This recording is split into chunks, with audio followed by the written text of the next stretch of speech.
So if you see G7, you think A flat. You just go immediately half step above. This is another quick trick. So if you play G7 chord, you just go up a half step immediately. That's a great way to learn it. And then run your Dim7 arpeggio. In this case, so I went G, and again, D flat, G, D flat, G, D flat. And it's just kind of a neat lick. Everybody, welcome to today's Gypsy Jazz Bootcamp Workshop. It's minor key soloing class number 3. Let's get started.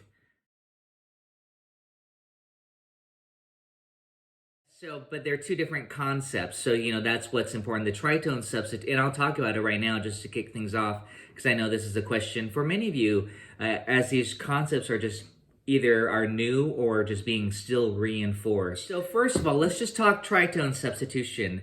The tritone means 3 whole tones. So the chromatic scale is 6 whole tones. So if you take the chromatic scale in half, that's your tritone. So on the guitar, a tritone from G, this is an example here, from G is C sharp.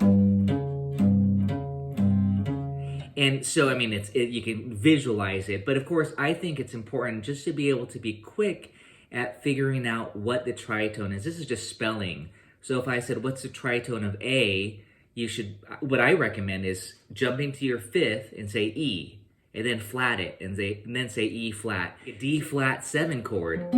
So if you had a D flat 7 and put a G in the bass, then it's basically a G7 with a flat 5, effectively. And again, it's just a flat 5. And then from there, the substitution concept is you can substitute another dominant chord, a tritone away. And they're still going to contain the same 3rd and the flat 7, and that's what's important. Chord, you can have a 9th chord, a 13th chord, flat 9 or sharp 9. You can have all these extensions or alterations, but what's always essential is that you have the 3 and the flat 7 of the chord, and that's what I show. That also means is you could simplify that to just a major triad, because a dominant chord is essentially 1, 3, 5. That's a major triad, flat 7.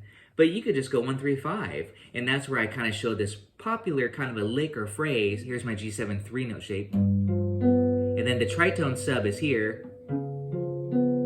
Okay, D flat 7 or C sharp 7, whatever you want to do. But here's a little major triad. So I went G, D flat, G, D flat, G, D flat, and it's just kind of a neat lick.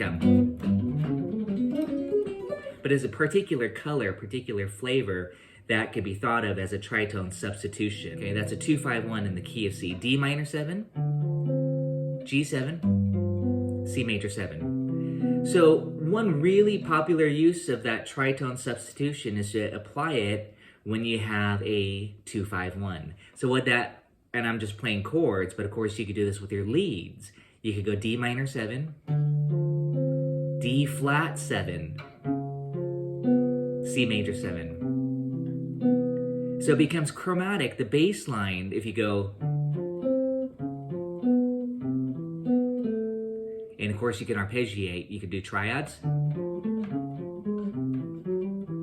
you could do 7ths.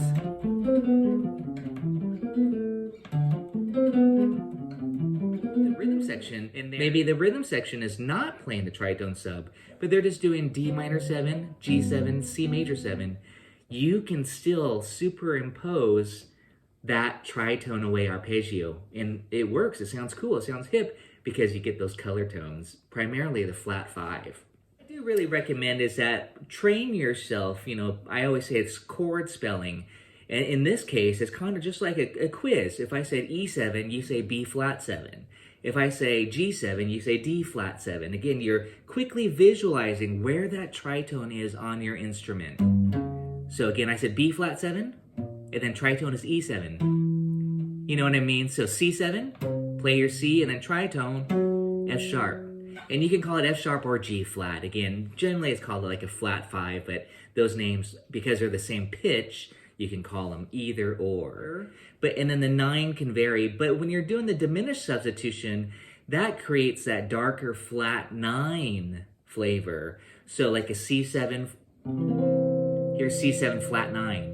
Here's my, by the way, I hope you know what I'm gonna do. Here's C7, here's my 8. I'm gonna go up a half step to create a flat 9. And that's really dark in gypsy jazz. We want that flat 9. And then what that ends up creating is this. A diminished 7 arpeggio. Just by extending the chord above the octave to the flat 9, you then have root 3, 5, flat 7, flat 9 for a second. What's the 5th of E? See, on the guitar, I'm gonna do this. There's your 5th right there. So you just get used to planting, you know, think about, oh, my 5th is here. I could do my diminished run. And then A minor. To me, E7 wants to resolve to A minor, as if we're doing minor swing. E7. And right there on that E7, I went right to that G sharp, and I went with me here. You see a dominant 7th chord, you think off the 3rd, 5th, flat 7, and then the flat 9. And just remember that the flat 9 is a half step above the root. So if you see G7, you think A flat. You just go immediately half step above. This is another quick trick. So if you play G7 chord, you just go up a half step immediately. That's a great way to learn it. And then run your Dim7 arpeggio. In this case. And again, on your instant, you do this. You go root, flat 5, root, flat 5, root, flat 5. That's kind of the shell, I always say. You have these two shells, root and the flat 5th of the Dim7 arpeggio, and then you add on a minor 3rd above each one of those notes of the shell. Then you don't have to think about it. As long as you have this mapped out.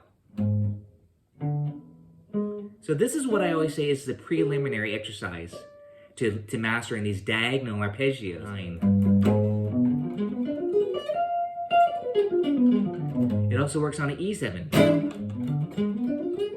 It works on 4 different dominant chords. That's just the beauty of the diminished 7, is that because it's equally spaced, it can actually be, that one arpeggio can actually be the flat 9 of G7. You just go every 3 frets. B flat 7, D flat 7, or C sharp 7, and then E7. It works on any one of those, just that same run.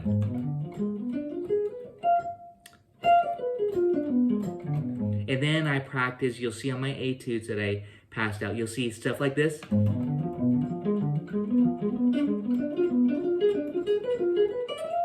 And some other runs. Just some decorations. Or here's a fun little quick lick, the arpeggio with a chromatic passing note. 2 of them. So you connect it like this.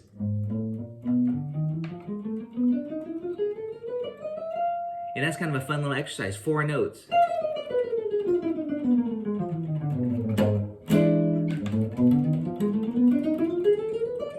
You can do stuff like this. And that's all over E7 in this case. Triplet.